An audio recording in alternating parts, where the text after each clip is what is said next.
been changed because it's our understanding that the head of service of the federal government is still unavoidably absent because I understand she was relieved that she's away in Calabar. But we have found somebody who is very, very worthy of being the chairman of this session. She's the past president, indeed the 45th president of our institute, 2009-2010. It's my honor to introduce to us all Chief Mrs. Elizabeth O. Adekite, BSc, MBA, FCA.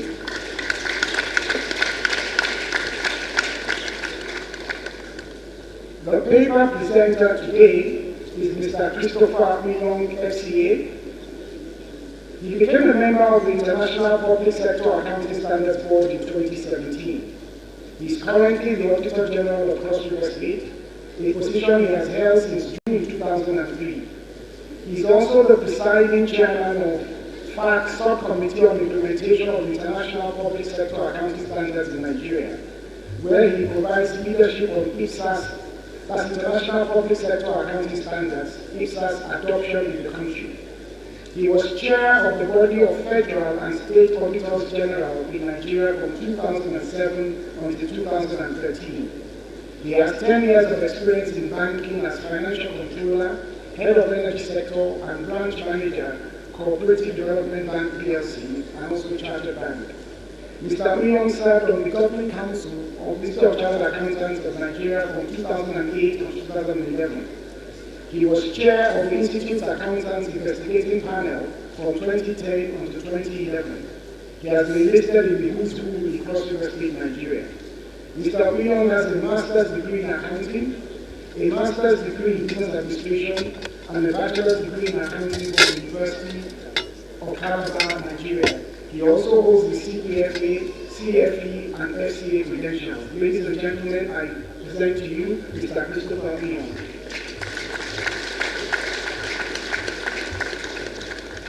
The paper presenters will have the privilege of listening to. I'd like to read the profile of Mr. Olusegun Banwo, FCA. He is the Executive Director, Chief Financial Officer of Mobile Producing Nigeria Unlimited, ESO Exploration and Production Nigeria Limited, and ESO Exploration and Production Offshore East Nigeria Limited. He obtained a BSc Accounting First Class Honors from the University of Lagos and an MBA from Harvard Business School, Boston, USA. He has held several positions from 1991 with Arthur Andersen & Co. Nigeria, Total Petro Nigeria, the Martin Luther King Center USA, Boston Consulting Group USA, and Halliburton USA before joining Mobile Producing Nigeria Unlimited in July 2002. Pastor Olusegun Banwo is a fellow of both the Institute of Chartered Accountants of Nigeria and the Chartered Institute of Taxation in Nigeria. He is also an associate of the Nigerian Institute of Management and has authored several books. Ladies and gentlemen, I present to you Mr. Olusegun Banwo, FCA.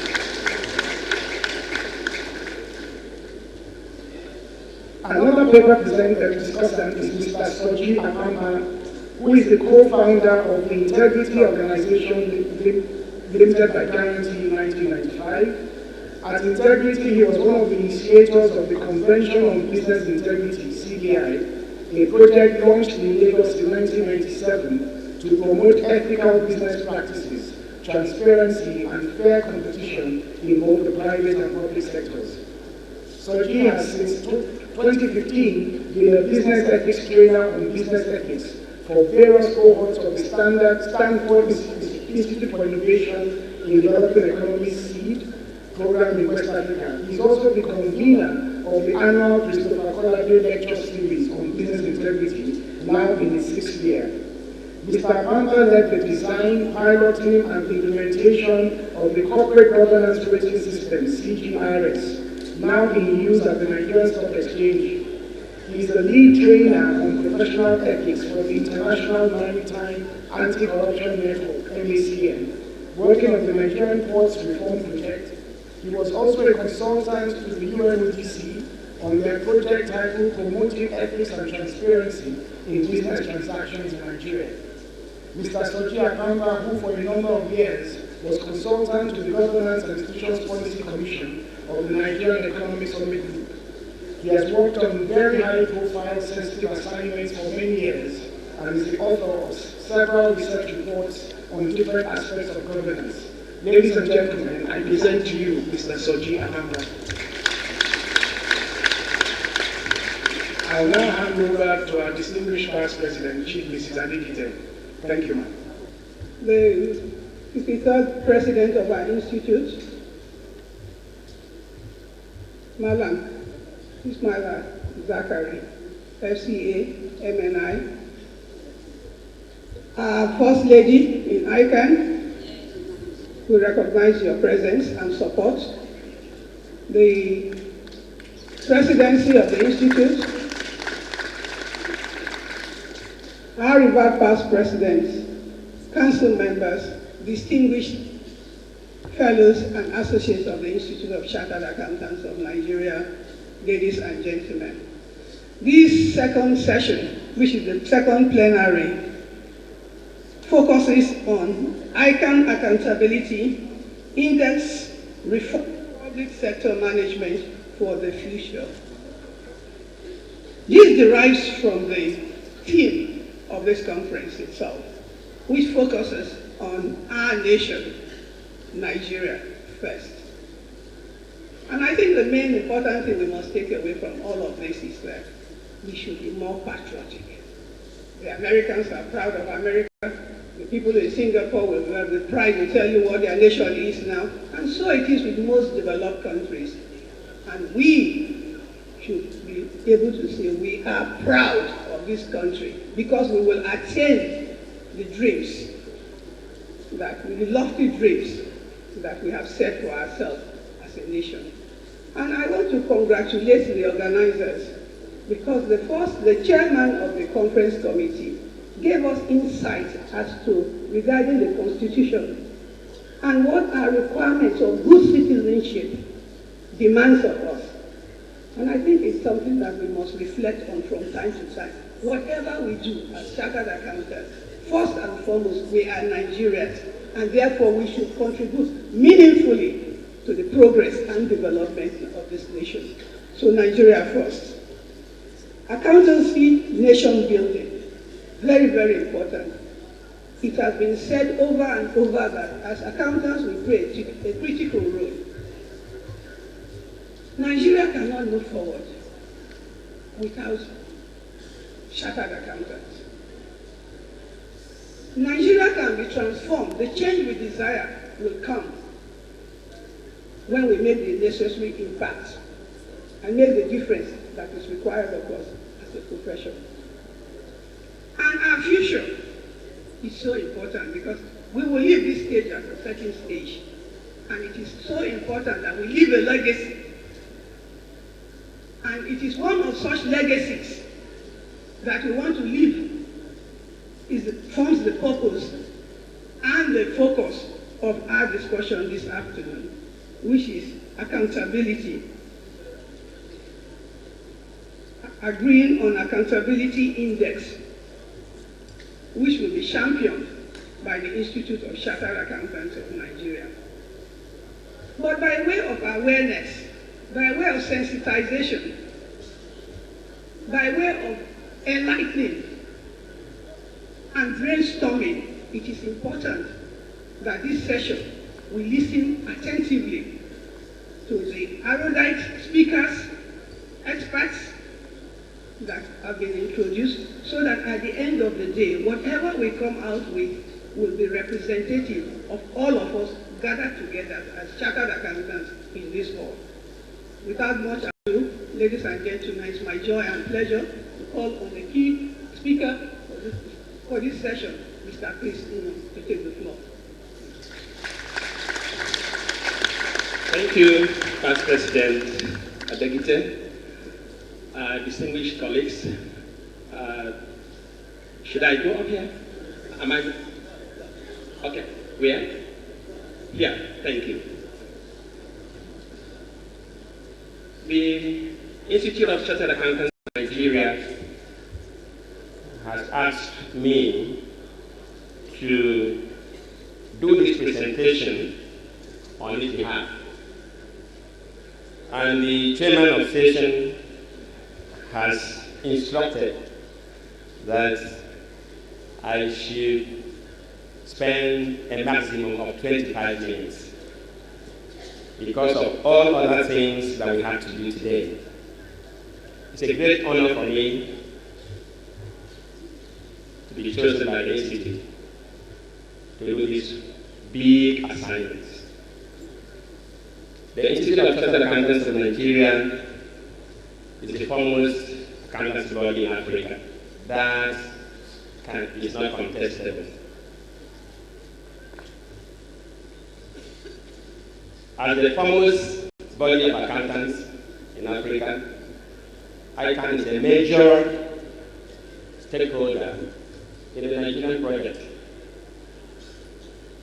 And the necessity for this framework to assist governance in our country.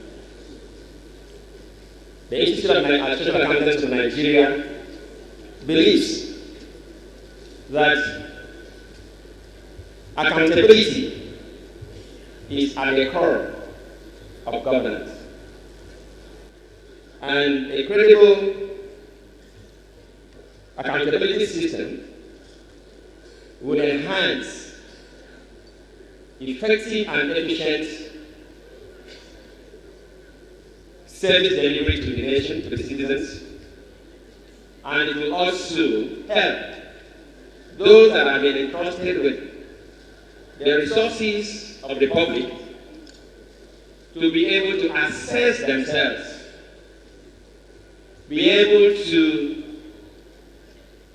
appreciate what efforts they have made in the development of the country.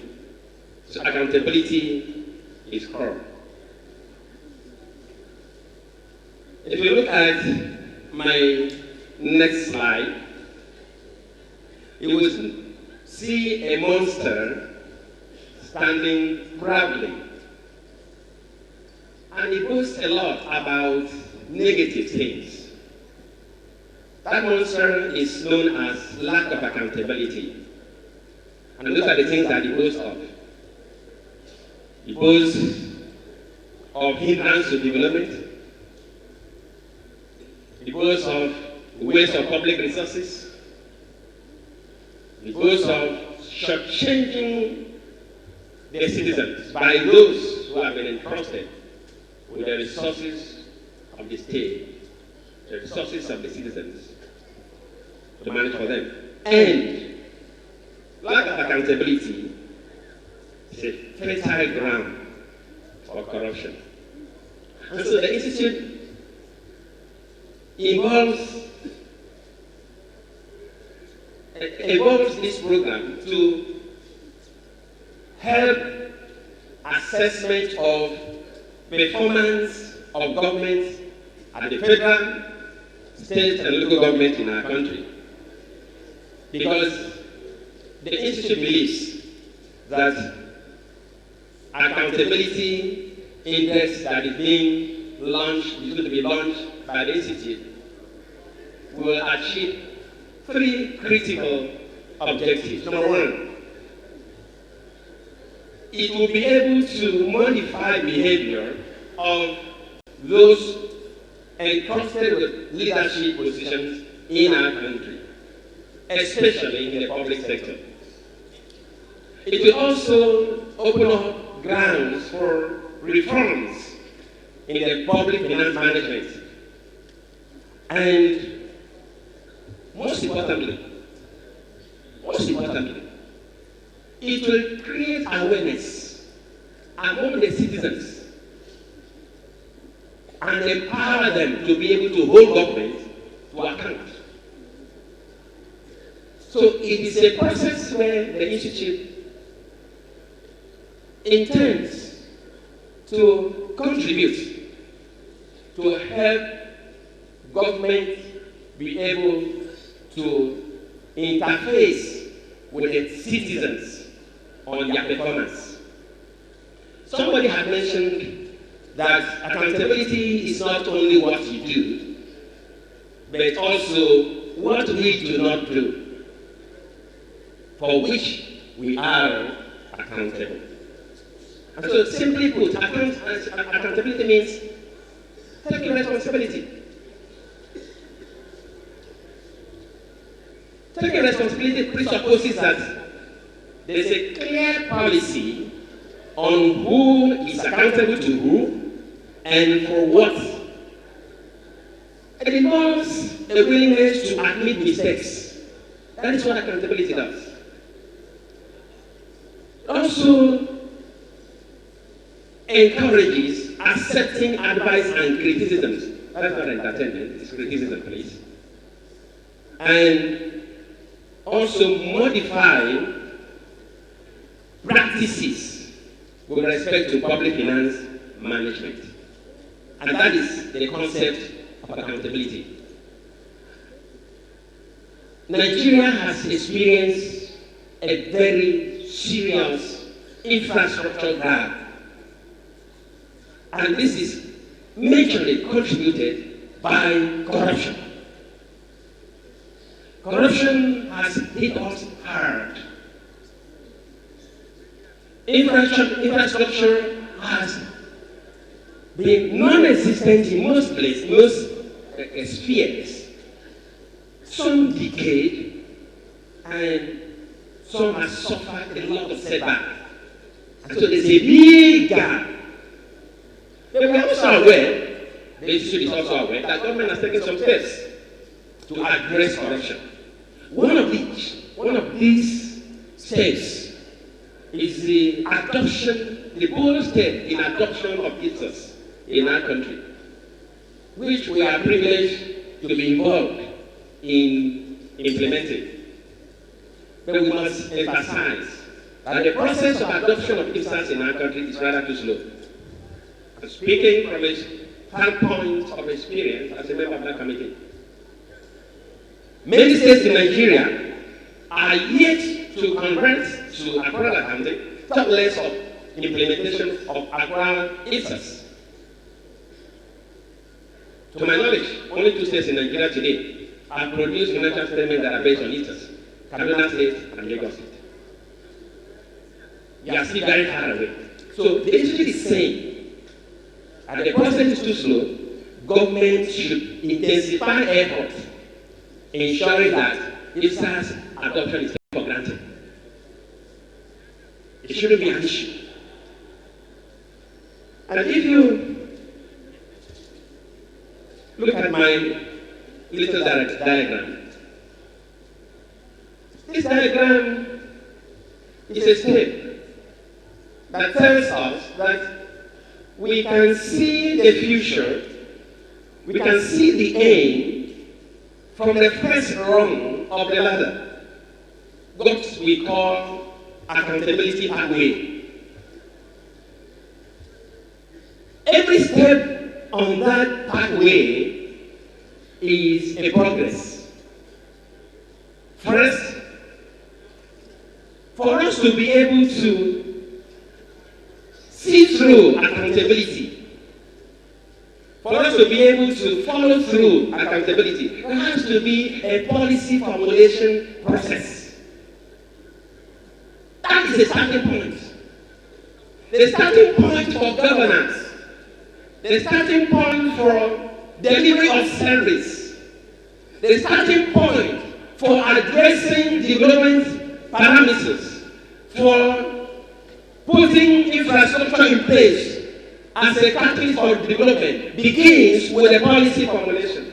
And because policy deficiency is a critical setback and negative for governance. And we emphasize that policy must initiate service delivery in whatever frame we are looking at.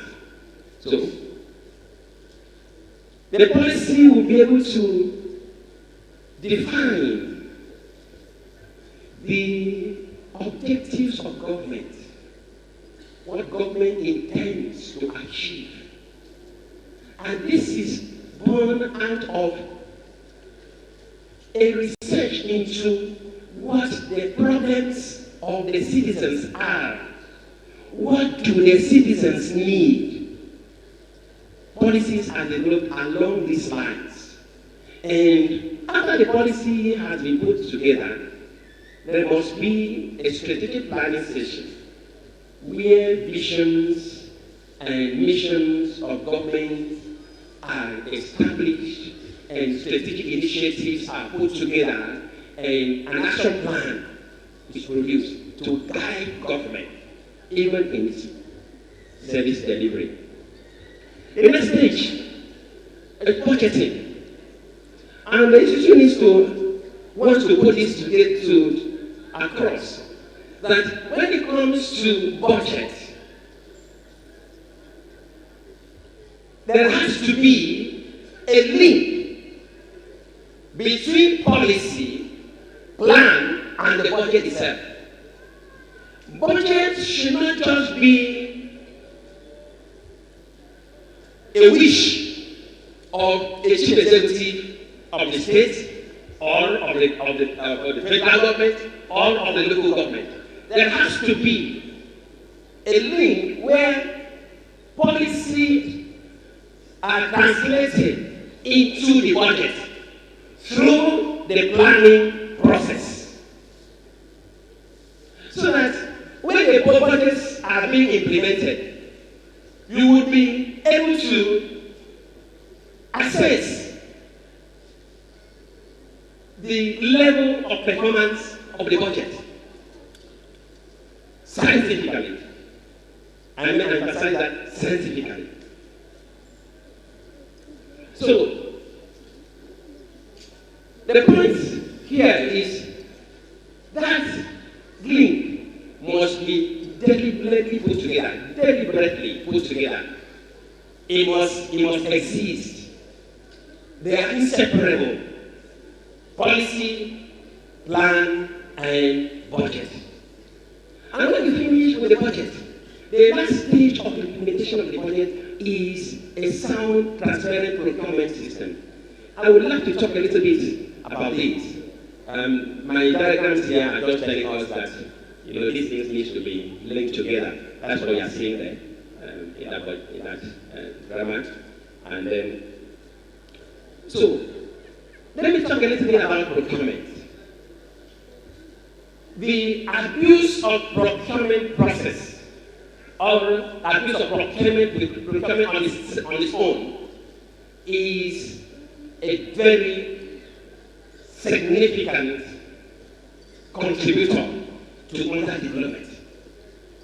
I emphasize, abuse of procurement is a significant contributor to underdevelopment. There are frameworks for procurement established by international best practices.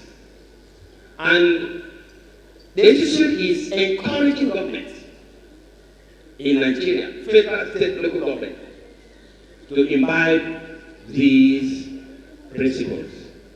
Because procurement involves spending taxpayers' money, which must be properly accounted for. Procurement has tremendous impact on the country's development potentials. I repeat this statement that any abuse in procurement process contributes to undermine trust in public institutions. It has the capacity to distort markets and disrupt businesses. So procurement is a whole lot. It's a major platform for public finance expenditure. It's a major platform. And if it is not properly managed, we cannot reach where we want to go. So,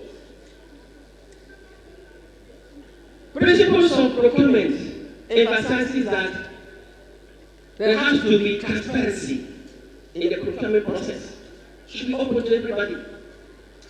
People should be able to, citizens should be able to see through the process, the advertisements, the tenders, the opening of bids, and all that. There should be no favoritism. See, the moment we allow award of contracts as a settlement for political loyalty, we will miss the point of service to the people. We'll miss the point. You do not have to favor political loyalists by giving them contracts that are not qualified for, do not have the capacity to deliver. Otherwise, we'll have elephant projects littered all over the country, while public funds have gone away. So, it should be transparent, it should be non-discriminatory, it should be for everybody. Not because it belongs to this party and it shouldn't take part. No. That is not transparency. There should be equity in the treatment of participants. Nobody should be favored. Every tender should be treated equally. And tender should be assessed in condition of effective competition. Because of our time, the other ones are here that we might need to look at. But I needed to emphasize that procurement is key and it should be sustainable. Sustainable procurement seeks to address 3 pillars of sustainable development, namely social balance, human development, education, poverty reduction, and social inclusion. Those are the social balance of procurement, of sustainable procurement. Number 2 is the environmental balance. That has to do with preservation of natural resources, the ecosystem, the biodiversity, and the rest. And thirdly, economic sustainability, which has to do with economic growth, full employment, food security, and the rest of them. And so, moving forward, accounting plays a very important role in public financial management. A good and reliable record keeping improves public financial management. That is why the institute is encouraging government to fully implement IFSAS, so as to have a robust accounting system in place that will be able to track and capture the expenditure of government in a direction that will bring development. And on the last rung is that there has to be an effective, independent external audit that authenticates the credibility of the accounting system. And of course, the legislative oversight on the audited report, which of course also extends to looking at what government has done in a larger scale. The Institution of Chartered Accountants of Nigeria is aware of various frameworks that have been put in place to assess governance. One of such frameworks is what PEPA has done. PEPA stands for Public Expenditure and Financial Accountability. This program was put together in 2001 by international organizations, the World Bank, the European Commission, the government of France, Norway, Switzerland, and the International Monetary Fund. They put together this to assess their own performances. But it has turned out to be a very significant instrument in assessing governance. Last week, the International Federation of Accountants alluded to the efficacy of PEPA framework and encourages people to adopt. I will not spend time on this because of our time, but let me mention that paper identifies 7 pillars of public finance management. Upon these 7 pillars, there are 31 indicators, key indicators, that would ascertain how much of these pillars have been implemented and how much impact those indicators have made on the citizens. And on those 31 key indicators, there are what we call dimensions. The entire 31 indicators have various dimensions that deal specifically with every activity on public financial management.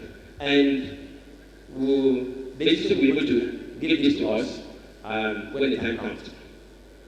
But let me briefly mention the aspect of methodology. How does the institute intend to put this together? The institute intends that there will be evidence gathering, data collection on the field. Governments in Nigeria, federal, state, and local government will be visited by the assessors. And these assessors are definitely going to be trained. There is a training program on paper in South Africa, which the institute intends to send some people to go and learn and put together a core team that will form a trainer platform for the assessors. And then, so after the training exercise, there's going to be a team putting together the reports, the results, rating government, the 3 tiers of government, ranking them, and then indexing. And we are saying that the index itself will be made public, so that citizens will be able to see through what government has done, and will be able to engage government. Government will also be able to present to the citizens what they have done. With this framework in place, with the ICAN index in place, government will consciously be able to present its report card to the citizens. It's a framework that will help government to a very large extent. And then we are saying that the scoring process will be put in place by the team of assessors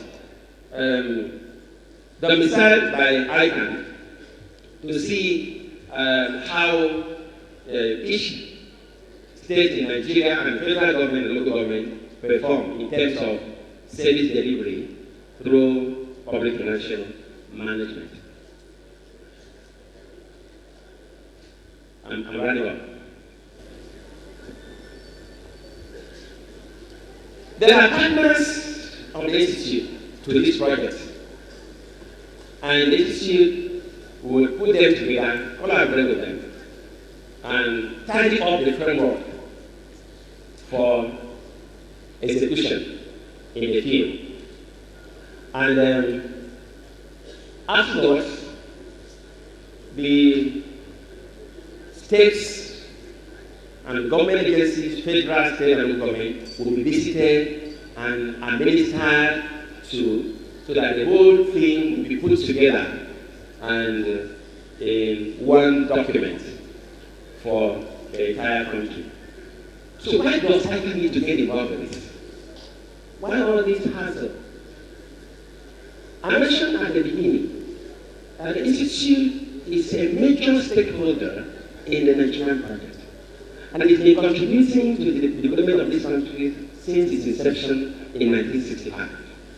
And so the vision of the present leadership of ICAN is to help governance be transparent, is to help government to be able to evaluate itself.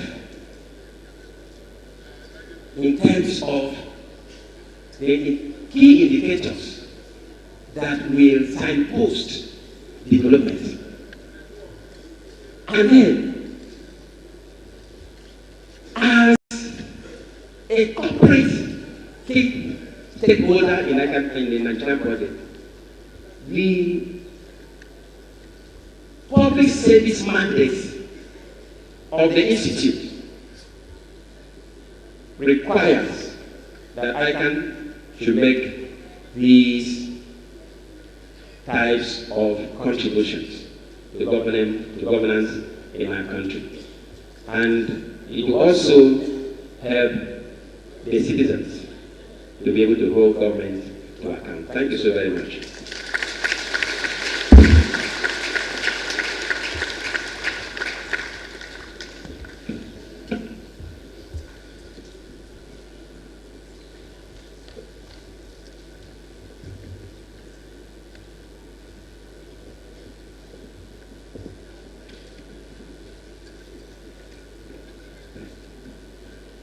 We have been treated the last 35 minutes or so on a number of issues that are germane to the critical role that our institute wants to play in the issue of accountability in this country. Yes, we are good accountants. We want to go beyond debit and credit, financial statements, audit and accounting, consulting, to monitoring. And the tool that is going to be used for this is the accounting index. I think we need to give the lead paper presenter another hand of applause for the eloquent presentation. Was very well done, and I think that it touched on all the major issues. At the end of the day, what do we want to accomplish? A scorecard. A scorecard. We can assess effectively how government is performing and be able to say that as chartered accountants, we have brought another tool in that will enable us to accelerate the state of the level of development in our nation. Thank you, Chris. I will now call on the first discussant. Please take the floor. Yes.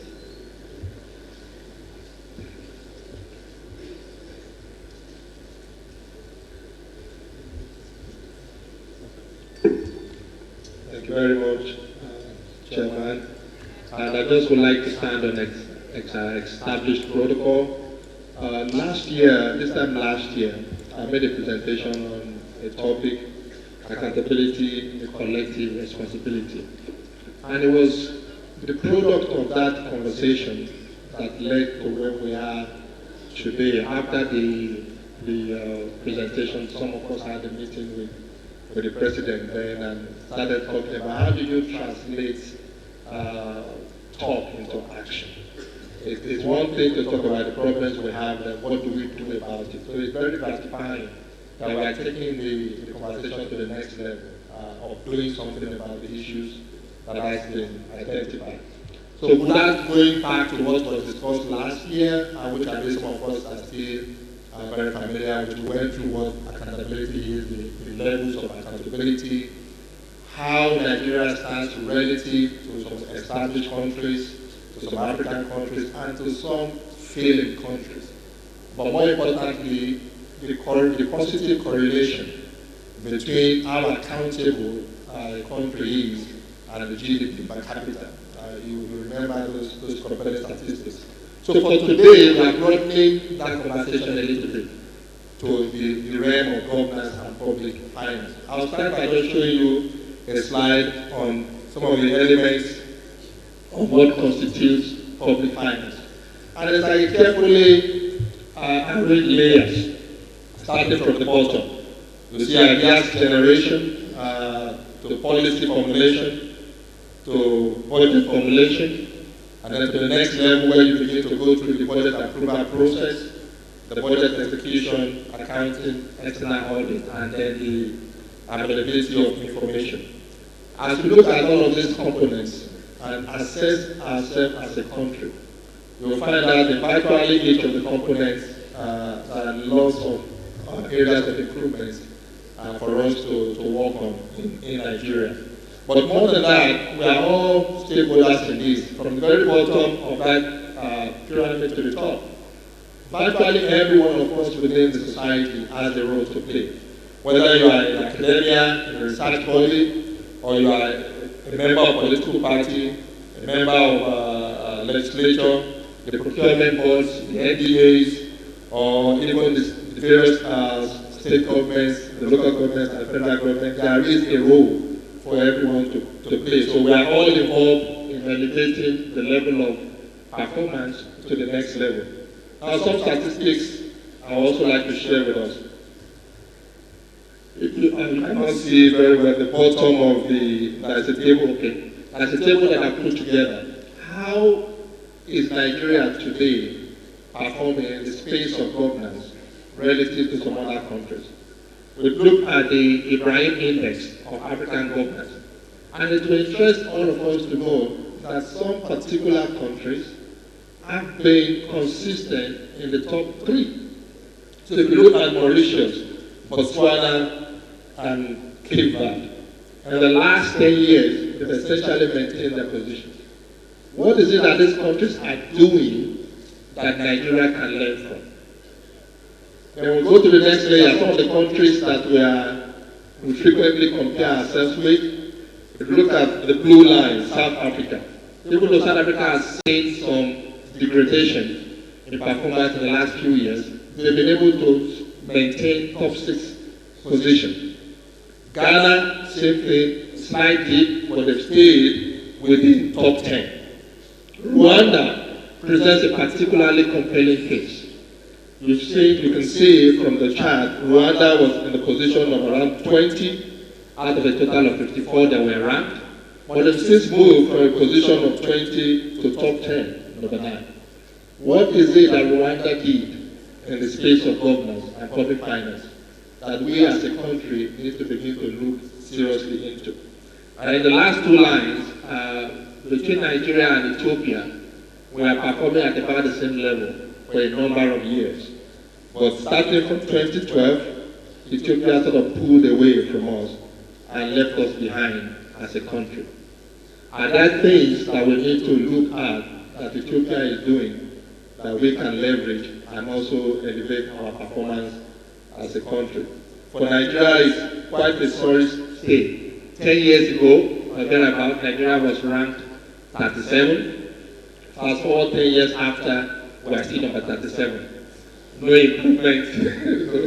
So it's really a case of a country that is stagnant and not learning while other countries are leaving it behind. Part of the reasons for where we are relative to our African peers is the transparency issue, the waste and corruption, infrastructure deficit, as well as the low quality of education and so on. Now we are at a turning point, I'm sure we'll agree on that case. Now at the point that we are as a country, we should not and cannot afford to continue the way we have been going. So every crisis presents an opportunity. And like Paul Roma said, the Stanford economist, a crisis is a terrible thing to waste. Why it is a problem where we are, it does give us an opportunity to critically examine ourselves and do things differently. Some examples of those who have experienced crisis and how they have been able to turn the crisis into opportunity. In the early 2000s, I'm sure we remember the major corporate accounting failures, Enron, WorldCom, and so on. But that then led to some Huxley that helped to clean up all of those issues. In the 2000 global financial crisis, that crisis led to the enactment of Dodd-Frank, which is now helping to regulate the financial industry. In 2009, thereabout and a little beyond, there was a major crisis in the Eurozone. But that crisis led to significant reforms in several countries, including Spain, Portugal, Ireland, Greece, and Cyprus. Today in Nigeria, there's a major crisis. We are stagnant or even getting worse. What do we do to change our status quo. And that's where this accountability index comes into play. We are all part of the solution. This was a slide that I showed last year. Every one of us has a role to play, whether as an individual, as corporations, as government, and then as an institute. For today, the emphasis is on the role of the institute. Last year, we talked about the top 4, those that are grayed out that we should be doing as an institute, enforcing the code of ethics, increasing participation in national dialogue. We really haven't been, our voice hasn't been loud enough. Updating and strengthening accounting standards and championing reforms at all levels. But the add for this year is taking it to the next step by publishing an accountability index, something that enables us to independently assess the performance of our country and provide solutions that can plug the gaps in the system. And then I'll just move on straight. Last year when this conversation began, we started with the Ibrahim Index of African Governance as an example of an index that we could leverage. I know there is the PEPA, the Public Expenditure and Financial Accounting Model, which we could also consider. But one of the beauty of the IIAG is that it allows us to use data that is independently gathered by reputable organizations. It's not political and verifiable. And also we allow us to spend more time on analysis and recommendation as opposed to data gathering. So this is one of the areas we'll be looking at as we come forward to package the index for the Institute. So that we see potentially 4 elements as the Institute moves forward with this. The first element, of course, is the data gathering, whichever one we decide to use. Second level is the benchmarking analysis that needs to be done. One of the things that we're already working on, and that the Institute, we will discuss with the Institute, is identifying what are the top 10 impact areas for this country. But there are multiple things we can work on, but we cannot do all at the same time. Identify those top 10 impact areas, find out what are the issues relative to our peers in the continent or even beyond, and then identify quick wins that we need to work on. Element 3 will be enriching that effort, going beyond the Institute and engaging with the broader community of experts, as well as the CBN, Ministry of Finance, and all other agencies and organizations that can be part of the analysis. And then lastly, or most importantly, the sustainment initiative. It's one thing to begin an index. It's quite a different ballgame to be able to sustain it. So as an institute, we need to work and think carefully what are the structures and the processes we need to put in place to sustain this accountability index that we are initiating at this time. I would like to conclude by saying doing nothing is really not an option. For us as a country and for us as an institute, we cannot afford to keep quiet. I shared with you last year a very famous quote from Franz Fanon, that every onlooker is either a coward or a traitor. It's for us as an institute and for us as individuals to choose where we belong, but we cannot afford to stand still and act as victims. Thank you.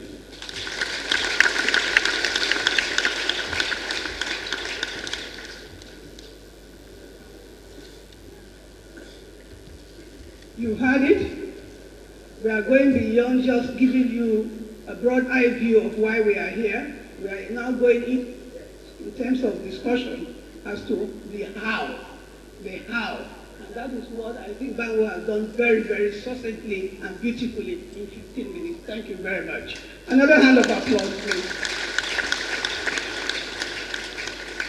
Data gathering, benchmarking, identifying the impact areas, on quick wins.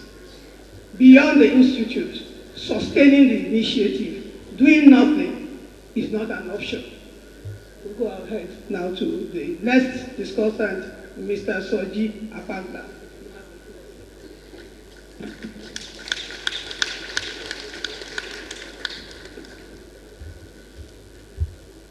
Good afternoon, distinguished ladies and gentlemen. It's a pleasure to be here. I'm glad that the two experts have already spoken. Therefore, I have very little to add after all that. But just to suggest that whichever area of public finance management we're going to look at, it should be something that can be done by activists, that can be done by accountants, that can be done by many people, many professionals, without needing to go into government to get the information. And this is very important because you will find that you will not always have access to the kind of information you require. You will not always find the level of cooperation you need. So you have to find a level of abstraction, a decent place to stand from which to view the performance of government in Nigeria. Also, ICAN has to decide whether we're talking about the government of the Federal Republic, or are we talking state level, or are we talking at the local government level. I would like to suggest that, yes, there are many indexes around country governance and so on, but an area that has consistently dogged us and failed us is both state level and local government level. So we might want to consider that. So on the issue of fiscal accountability, I would like to suggest that we also look around the budget process, where there is a lot of information in the public domain, or at least a lot of information does come into the public domain.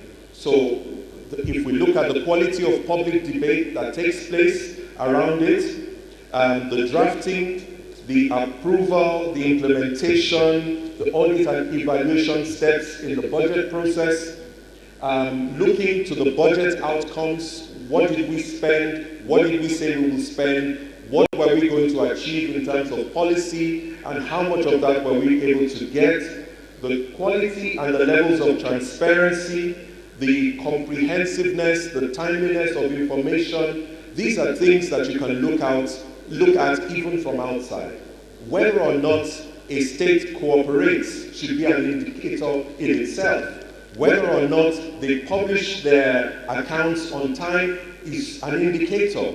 Whether or not, when you ask them for it, there is a budget calendar, there's a timetable, there's something that citizens can engage with. These are all indicators of performance. It's not just what happens at the end. So the quality of participation that takes place and the level of accountability in all, I think that we can look at a number of indicators, whether they're from PEFA or they're from the Ibrahim Index.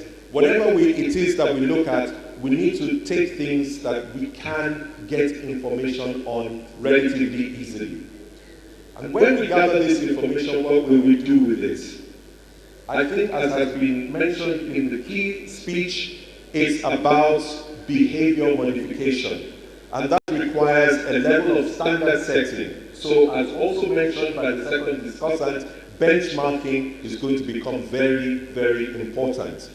Information gathering is key, because without the standards, without the information gathering, you cannot do any advocacy in order to encourage changes in behavior.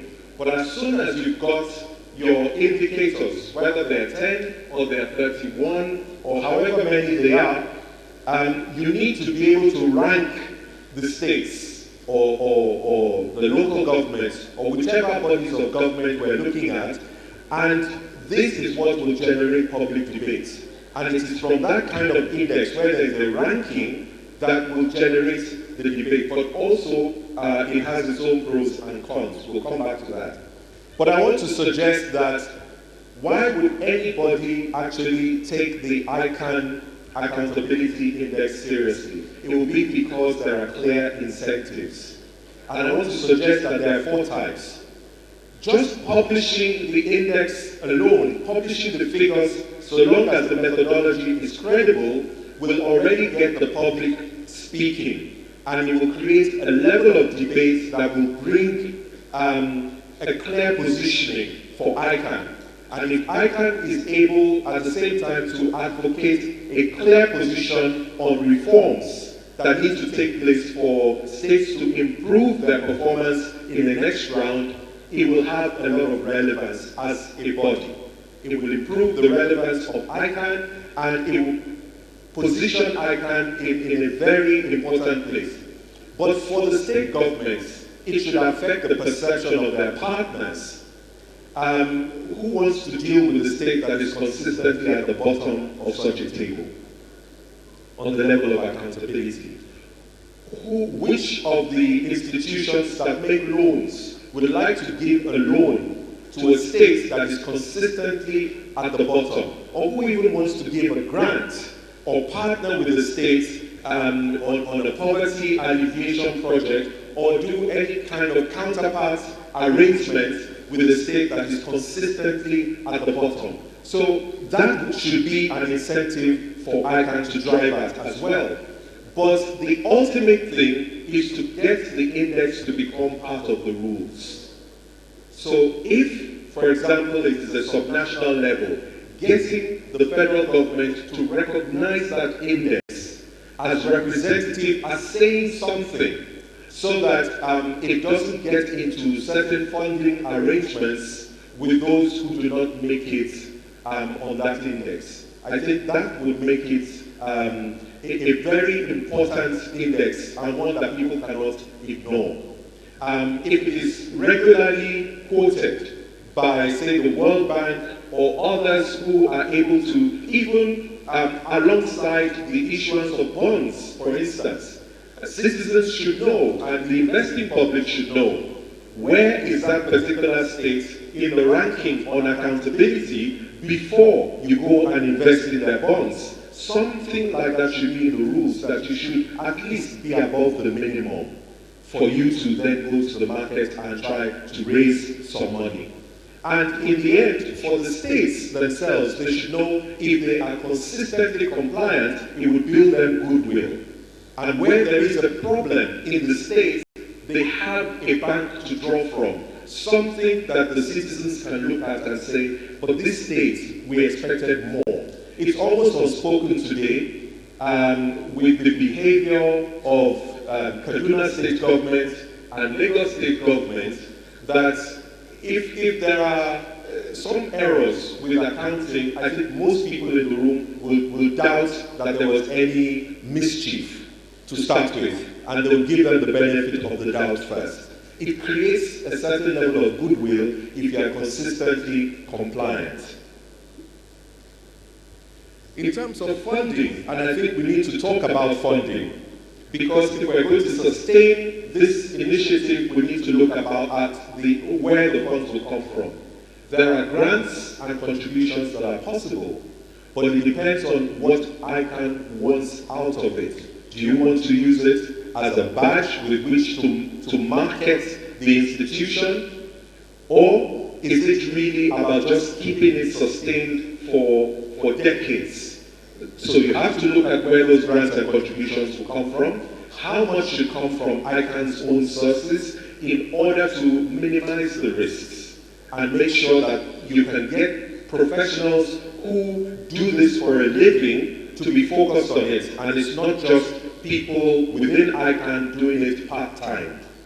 So you need to think about the credibility, you need to think about sponsorships. I'm sure there are lots of organizations who would like to be the 2018 sponsor of the index because it helps some objective that they are also trying to reach, and then they fund it. So sending the association to the index could be a way of raising money, or having partnerships with organizations that can do some of the work and share the stage with ICAN.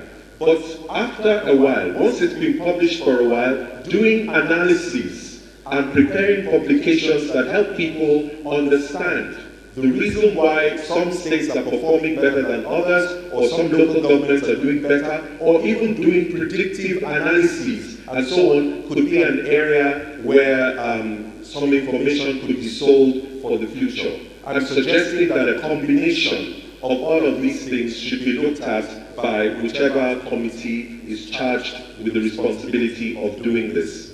And finally, I think we shouldn't be naive. We should remember that there are significant risks with doing this kind of work. The first risk is reputational. For example, somebody takes the index, information from the index, and uses it to market themselves in a way you didn't anticipate, which works for them but doesn't work for you as the publisher, as has happened before, because in the days of, I think, needs and seeds, there was a publication of scores for different states, and some state governors actually used the information in a way that those who created the ranking did not intend, and it caused them a little bit of embarrassment. So we should look carefully at the methodology. There are risks around methodology. We should look carefully around the results and how the results will be used. And finally, we should make sure that from the beginning we plan a governance arrangement around the whole index. The process of gathering the information, the process of certifying what was attained by each participant, the process of putting it out in the public, the process of defending it, and so on, all of that has to be carefully governed in a way that you minimize the risk to the institute. So, distinguished ladies and gentlemen, we think it is a step in the right direction.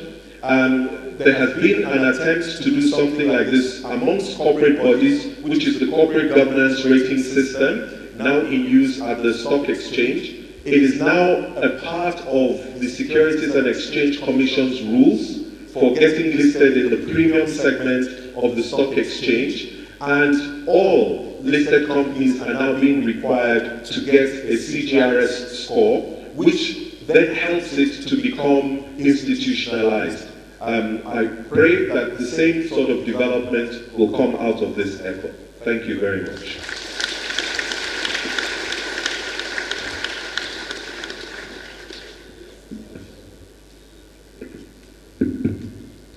Well, the President, distinguished ladies and gentlemen, you will agree that that last 15 minutes was packed full of suggestions regarding the way forward.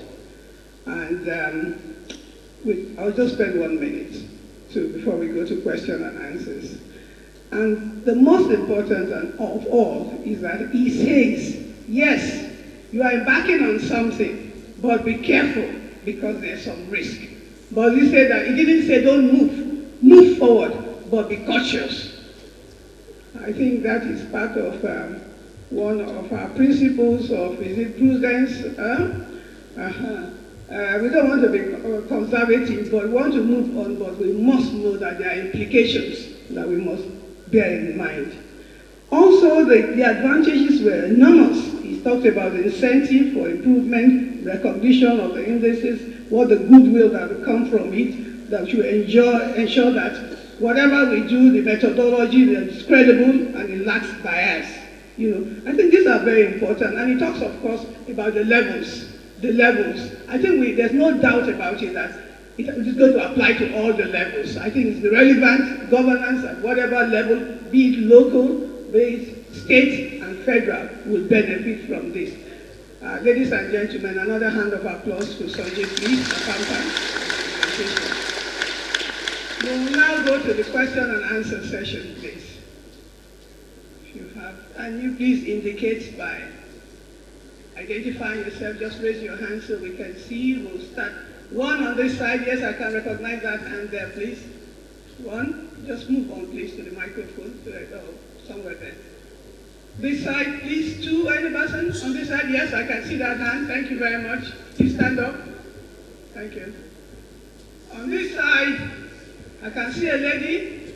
Yes, is that correct? Standing up and wanting me to recognize her. Please go ahead. Yes, thank you. Number 3, on that side, someone in white and circle. Yeah, please stand up here. I recognize Thank you. And then the last one from that side.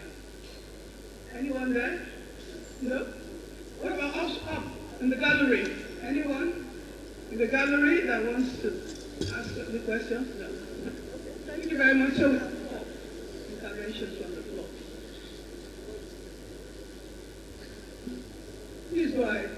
Use up the microphone. As usual, please be very brief. You have 2 minutes only. Thank you. I want to thank the lead paper presenter and the discussants. As if it was the discussion on the road to Emmaus. Yesterday when we were coming to this conference, we were discussing this very thing. I chipped in that groups could be formed under Consumer Protection Group. My senior colleagues shut me up and said, have you forgotten that you need legal framework for this? And those who are going to make the legal framework possible are the people you are going to charge for accountability. One, they are running a term and they tell you, this is our term. Are we going to go home just like that? So, the question is, how are we going to ensure that we have a legal framework to back whatever action and thing we are reporting on? Two, we are living in a knowledge economy where information is a key resource, and the youth of today have this information at their fingertips. However, they lack expression, and so that results in total frustration to them. So, how are we going to ensure that the information gathering is authentic, reliable, and relevant? Then three, we talk about, sorry please, because this was a discussion in my mind yesterday, and it is now manifested today. So, three, ICAN as a body floated whistleblowing some years ago. Today, some whistleblowers are on the run. What has ICAN done to protect them? We have groups who are going to hold government accountable for services rendered or services not rendered. Thank you. I am Justice Ihebom, membership number 032517. Thank you very much for reminding me. Sorry, I said my name is Olanimeku L-O-O. Membership number 4466. He's almost said what I wanted to say. It's about the legal framework of information gathering. We want to gather raw data, and from government offices and all the rest. This government have this their confidential practice that will not enable this to get raw data easily unless there is a legal backup. So what is this still doing to request for legal framework on this the information gathering to start with while the process will go on?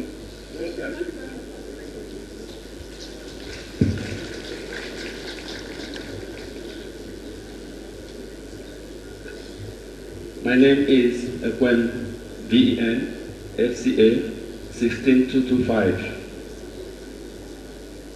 What a wonderful initiative. However, I need some clarifications. The first one is, we are talking about an index that will report on public sector entities. And within Nigeria, there is a dearth of professionals in these entities. What I mean by this, For example, in a key ministry, like Federal Ministry of Finance, main ministry, you have only 11 chartered accountants. Now, the credibility and the result anticipated depend largely on the data you generated. So what is ICAN doing in terms of advocacy and lobbying to inject or encourage the stakeholders to employ more professionals to enable this initiative to come out fruitfully? Thank you. My name is Ubungazi, 41743, my number. My question goes directly to Soji on accountability index. You talked about incentive, funding, and the risk. But you now didn't tell us the steps we can take to ameliorate this risk that is affecting or will definitely affect the accountability index. Because you mentioned about a governor that took that one of the ratings to his own advantage against the people that actually did the publication. So what are the steps that can be taken to an extent reduce the risk that is expected to come on this? Then secondly, the question that the first person asked, what still is the protection of the chartered accountant on whistleblowing? Because we know what is going on in the nation now, where at the end of the day, the whistleblower is on the run. Thank you.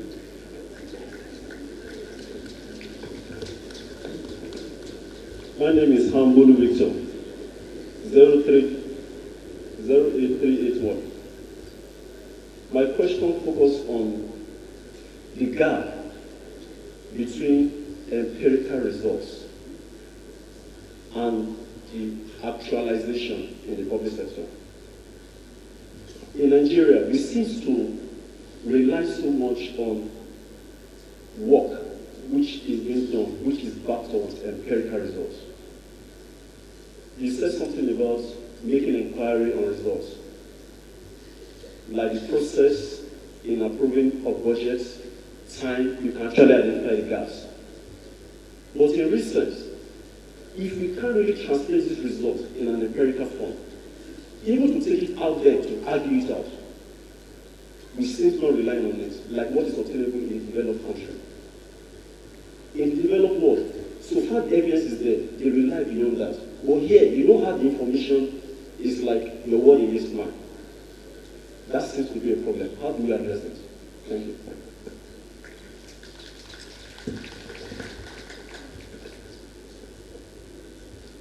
Good afternoon. My name is Mrs. Gloria Olotu, membership number 6214. I'm actually very excited, listening to this initiative of this index, because I believe it's an idea that, its time has fully come. There are so many things, ways in which the Institute really ought to have made its impact to bear, in the Nigerian society, and I believe we are beginning to come of age. I'm speaking like this because I've been in the public sector most of my professional life. But my problem is, how do we protect the integrity of this index? Do we want to? I'm looking at a situation where it will be like Transparency International, for instance. So are we looking at a possibility of having to make it a little international, put some representation from probably the IFAC, because this is Nigeria. If we do it, like we, tomorrow, another person will just bring up one index, the one that you put at the bottom of the table, they will bring out their own publication and put them at the top of the table. And, so I'm really keen on making sure that we find a way to make sure we don't allow that kind of thing to happen. For instance, one of the speakers was already talking about getting a sponsor. Maybe one state government will say he sponsored this year. That would be a problem. Or any, so I'm just, thinking about some of these concerns.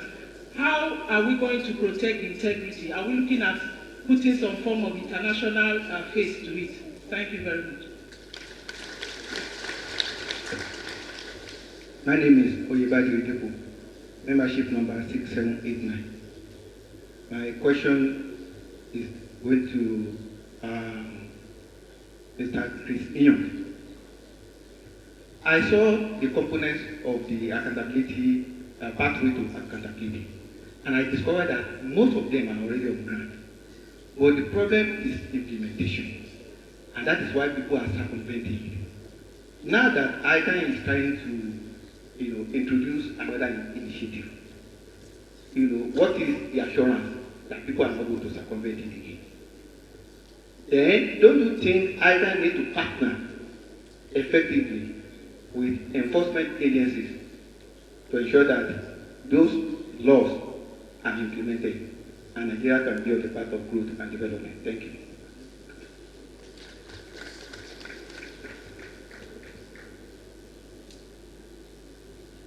Mr. Chair, Mr. President, please permit me to stand on the existing protocol. I am Sulaiman Oloko Abdul from Auchi Polytechnic. I want to thank the presenter on accountability in the profession. So happy, but I want to ask if it's possible, because in the past, ICAN came with an idea or a concept that professionals are prohibited from going into politics. And I want to say here, though there has been speakers on issues, topical issues on how to now encourage professionals to go into politics, if I am not mistaken. But I want to ask on accountability now that is at the front corner, that is it possible for ICAN to, as a way of strategy, because I'm from Edo State, I know one governor in Edo State that ensured that all local governments in the state employ members of the institute.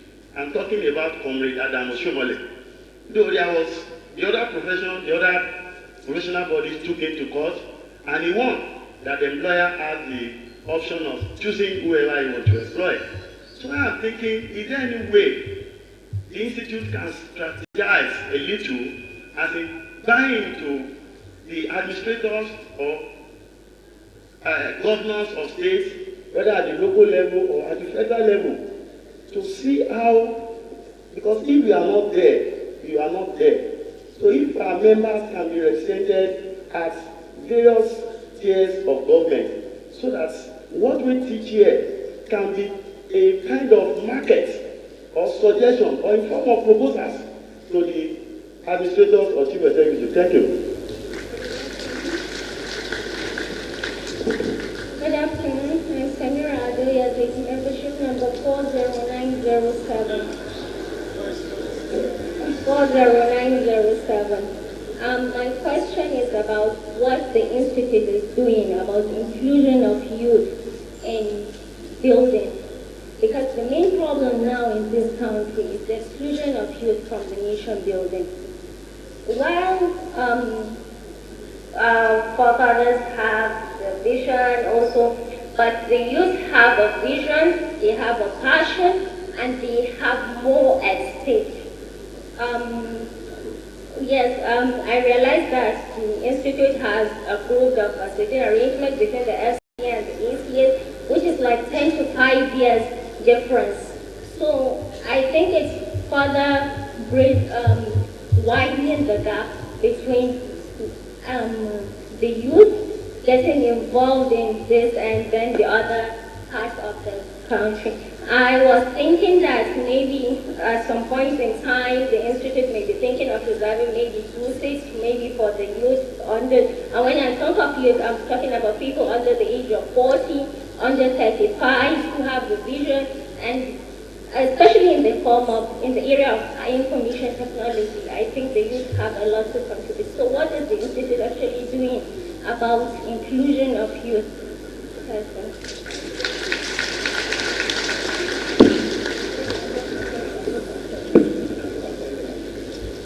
Okay, so you see that we have been listening attentively and we are very involved. We have about 10 interactions from the floor. I think that is very, very healthy as far as this topic is concerned. We'll start from the last one. What are the institutes doing about inclusion of the youths? We should speak forth for them. I think the theme of the conference is very clear. Nigeria first, accountancy, nation building, and the future. The youth are our future. Do you agree that the youth are the future of this institute? Because they are relevant, and we must bring them in. I think this is the voice they are speaking. So, Mr. President, as 53rd President of our institute, I think that one thing that will go out of this conference, when we have Rapporteur's report, is that the youth want a voice, and that voice should be recognized. They should have a way of doing it. Okay? Now, thank you very much. ICAN and politics. I think that is very, very clear. For many, many years, I think as far back as almost 10 or 15 years, we set up the Inter-Relations Committee that has responsibility of ensuring that we have an inroad into the governance of this country through the politicians. And one of the things we did was that we should encourage chartered accountants to be involved in politics. We cannot say it's dirty and then stay on the sideline. So there is a move in the institute already, and it's been on for a number of years to ensure that members of our institute are encouraged to participate in politics, and actively too. We have produced a number of governors, and they have in fact done us proud. Not only that, they have employed. Talking about employment, I was in the public service for quite some time, and one of the things that you find out is that prior to some years ago, the accountants could only rise to a deputy director level. That was the situation. However, during the coming of the Obasanjo governance, a case was made by the then Accountant General, Nayeju, and working with one of our past presidents, Chief Oke, and there was a turnaround. A case was well articulated and presented, and now you find that professionals, chartered accountants, have risen to become head of service in the Federation, permanent secretary, both at state levels and other levels, at local government levels. So we are moving on. We are marching on. We are saying that we are relevant, we are crucial, and we must be listened to, and we must be recognized, and we must play our own part in development of this nation. I think I will pass the other questions now to our discussants and key, yes, whistleblowing. I think I can comment on that. The Institute has 50 million, am I correct? 50 million funds that is available. Anyone who feels persecuted, we are there to assist. This is what the Institute is doing and will continue to do. So no whistleblower should feel that he's threatened and he cannot speak. Speak out. If we speak out, maybe things will not be as bad as they are now. Over to you, please. Please take those ones. Thank you, Vice President and Deputy. I will just address a few. She just mentioned, talked about most of them. Justice, the first person, raised 3 questions on the legality of what ICAN is about to do. I think it's important to know that there is a law in this country, Freedom of Information Act. It's a legal instrument that does not, or that gives you protection when you want to obtain information from the public service, or from anywhere. So the question of you having the right to ask for certain information does not arise. The law protects the institute. But whether there is a law to protect the index itself does not require a law. The index itself does not require a law. I think the question of the credibility of the index is critical. Some people have raised that in their advocacy or their intervention. Victor, for instance, mentioned how reliable will be the result and all that. I think that's one thing we need to emphasize.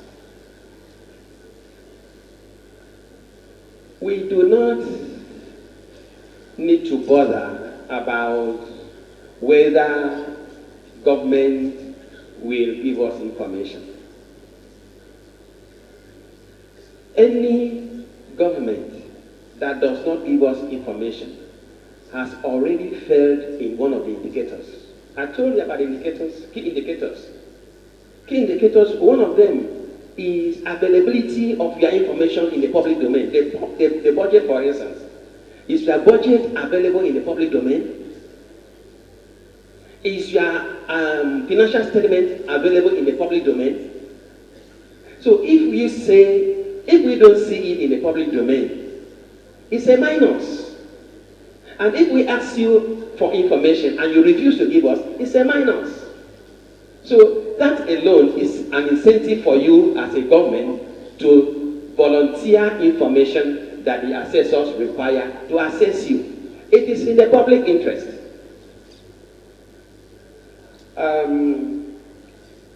Protection of the integrity of the index, that was Mrs. Olotu. They need to engage international stakeholders for the purpose of credibility. We agree with you. The Institute had already discussed that. And the first discussant also alluded to that, where we would have to collaborate with credible stakeholders to give credibility to our index. But one thing we must emphasize, it is the indigenous initiative of the Institute that is paramount. The assessments that have taken place in the past, including the paper assessment and many others that have come to this country, were introduced from outside. Sometimes when the development partners want to engage or intervene in a state or federal government, like Sochi mentioned, they will want to do their own assessment first to determine whether that government is credible enough to be able to manage the resources or not. They use that as a tool. But we are saying that the ICAN index is an indigenous initiative for governance in our country. We may borrow from others who have had such frameworks, but we would be more interested in executing indigenous program that suits our own environment.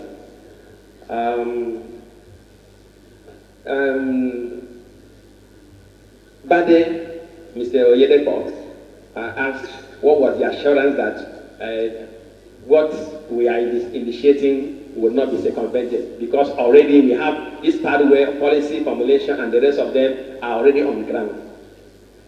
That is the point. This initiative, this index, is to enforce implementation of those things that you will say are already on the ground, which have not been used. This index will now enable government not to avoid those things. Because if you do not have policy in place, you don't have a plan, you don't have a budget, you can't even have a transparent procurement, what are you going to do? How are you going to deliver service? So if you don't implement these ones, you would be scored low, and the citizens will know that you are not performing. I think I could. Let me leave. There was a question that was directly to Sochi. Let me give it to him, Mr. Chairman, before Shegun.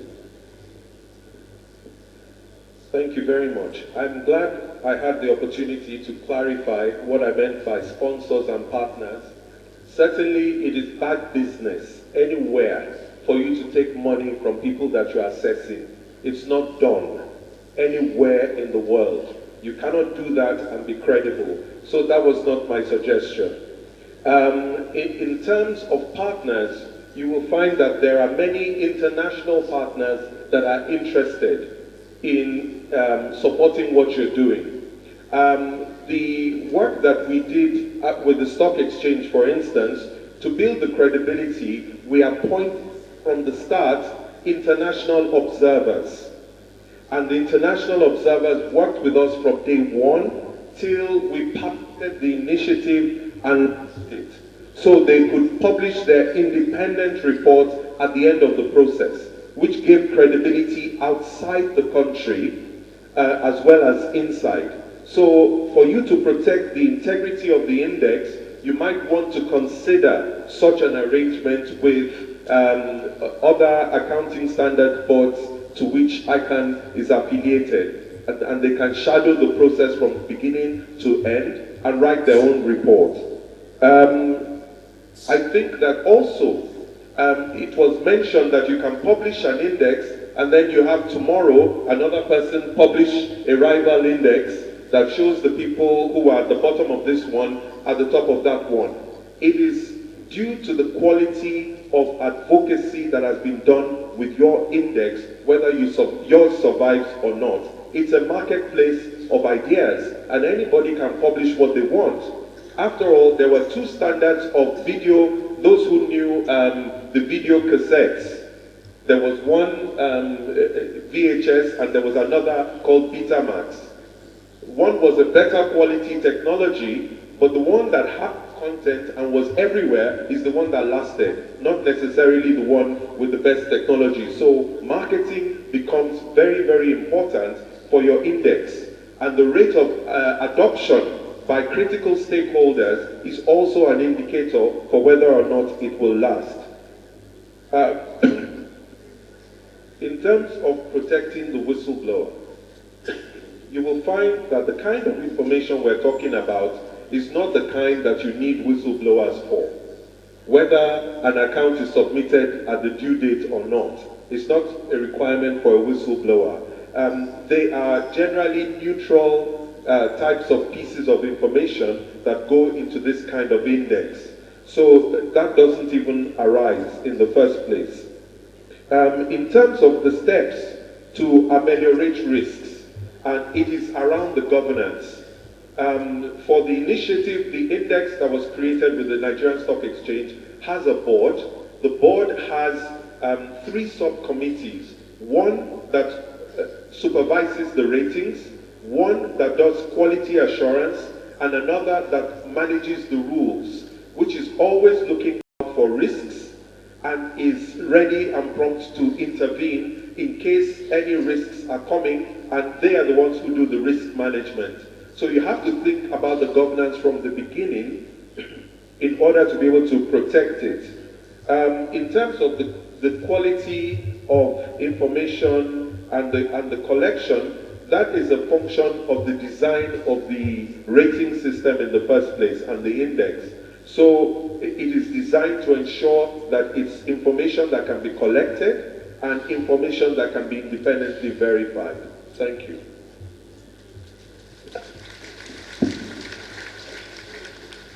Very much. I would just like to add the point on quality, and that's why it will be important as we go into the execution to take this in manageable chunks. Start with a phase that can easily get the data from credible organizations. We may want to add a little more to it, but most of the information that we need are already compiled by credible international organizations. So we need to leverage that and minimize rework at the initial stage. Also, like I said, take them while it is desirable to at all levels, national, state, and local. That can be the ultimate aim. We don't necessarily have to start at all 3 levels at the same time.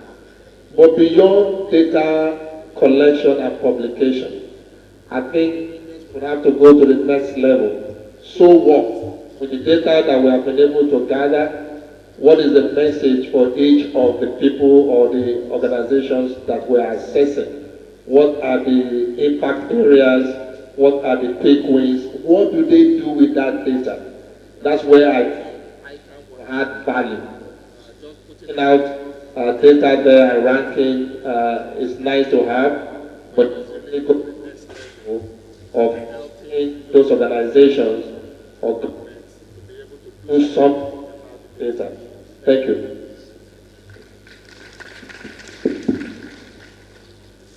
Mr. President, distinguished ladies and gentlemen, we have come to the end of this plenary session, and I think that we've come to the conclusion that the ICAN Accountability Index is a must, it is timely, it is apt, and we are going to move on. Thank you very much, and God.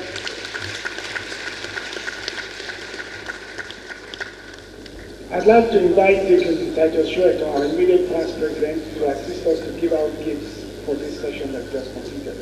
Dr. Shweta, please. A round of applause for this.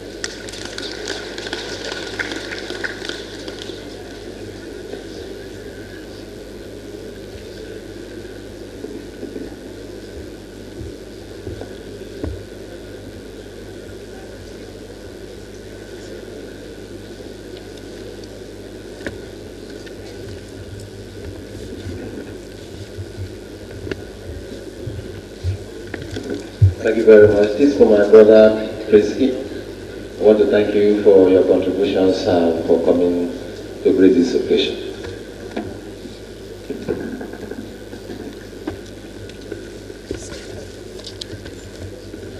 This is for my brother, Mr. Sotiabamba. I want to thank you for your insights and your contributions.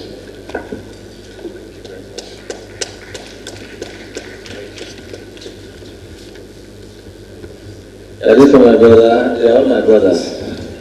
Mr. Shekubawu, thank you very much for your contributions and always being there for us.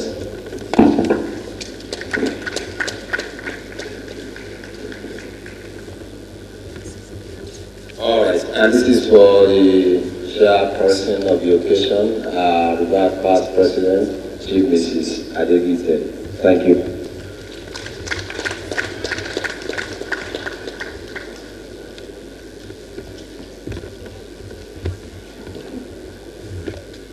Very much, sir.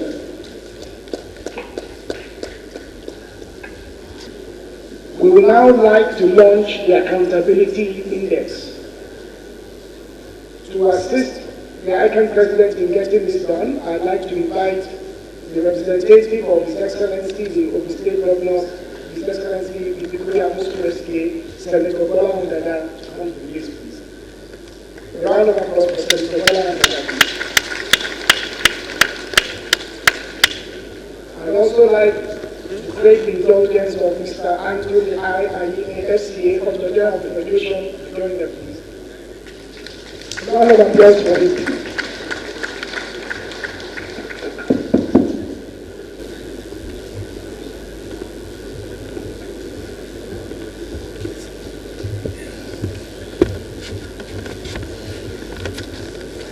I understand that Senator Dada has 2 words from His Excellency the Governor of the State before the formal launching starts. Yes, please.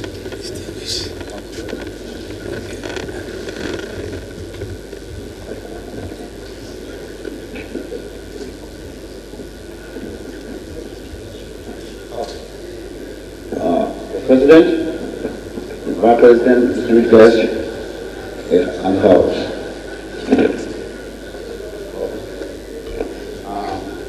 I'm here on behalf of the Governor, Senator Ibrahim Owosu, who's also a member of ICAN. I was able to be here today because we have some state engagements that are very crucial and very important. But it's here to give support to you in spirit, that as a member, he is more committed to make sure that these sessions come out so successfully, that whatever he can do in some little way to make it a better occasion when we do that. So I'm here representing, also wish you all the very best. I'm here today, I'm very happy. I'm also the Vice President, Vice Chairman for the Public Accounts in the Senate. And a lot of issues raised today is very crucial to the government. In the public accounts, I come across lack of discipline among the public operators of various agencies of government. They have some accounts that are not audited for 10 years, 8 years. This is not a good best practice. I feel the Nigerian institutions are very concerned to make sure that most of these operators in the government sectors are well trained and are also advised so they comply with international best practice. And from that point, we can be able to have a better accounting for the country. Thank you.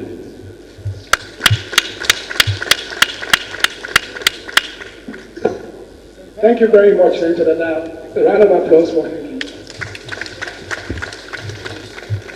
I'd like to invite the third president of our institute, Alhaji Ismaila M. Zakari, MNI, FCA, to please come.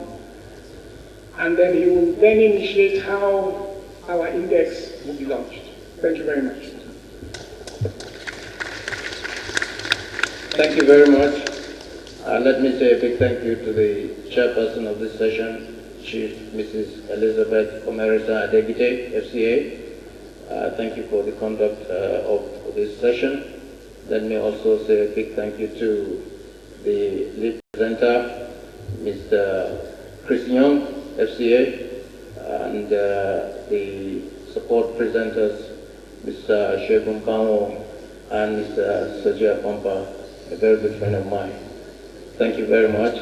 And we actually invited His Excellency, the Ogun State Governor, to join us and help launch the ICAN Accountability Index together. It's a co-launching with the Distinguished Auditor General for the Federation, Mr. Tony Aine, FCA. Essentially, when we get them to come forward and launch, we're directly committing them. Yes, we're actually committing them to playing their own lead role in making sure that at their own levels, like His Excellency in his stage, that they are leading in accountability and whatever is required to ensure that the highest level of accountability is reached in Nigeria, he will drive it in his state.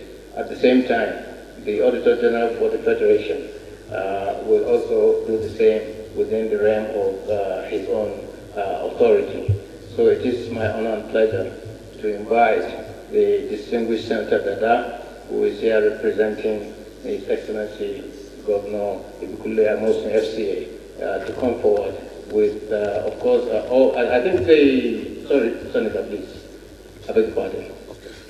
I think the Distinguished Auditor General for the Federation has a few words for us. Please come forward, sir.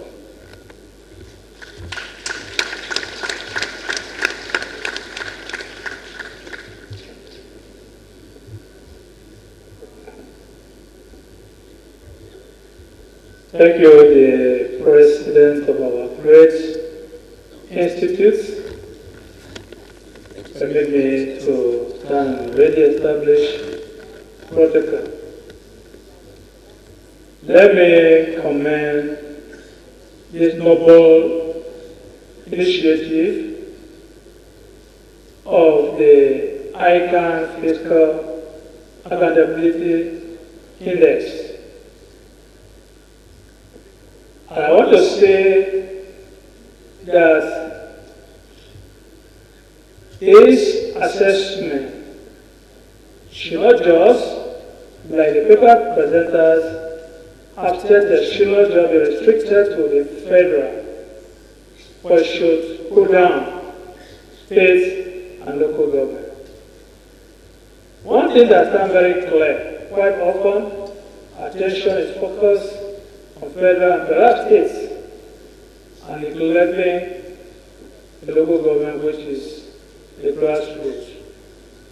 As you try to move forward, that level drag the whole system down. So I think it will be very, very important. Because from the presentation made today, it's very clear Any commitment for him? that this accountability index given is us properly some fund, but it's not for the index applied to support the conference. Yes, will he give has given better us. Yes, insight yes. Thank you. into how the resources I think you're a member of the Public Accounts Committee. Yes, yes. Of the Yes. Senate. Various levels So of you government also have a role to play in the index. are Yes. being managed. It will also improve the public financial management in this country. And I think it will also stimulate further reforms in our public financial management system. As the foremost accountability institution in Nigeria, the Supreme Audit institution in Nigeria, I want to say very clearly that the Supreme Audit institution in this country supports this noble initiative. We'll collaborate with the institute, we'll give you full cooperation in the implementation of this noble idea. So I assure you on behalf of the Supreme Audit Institution in Nigeria that we'll do our best to support full implementation of this initiative. Thank you very much.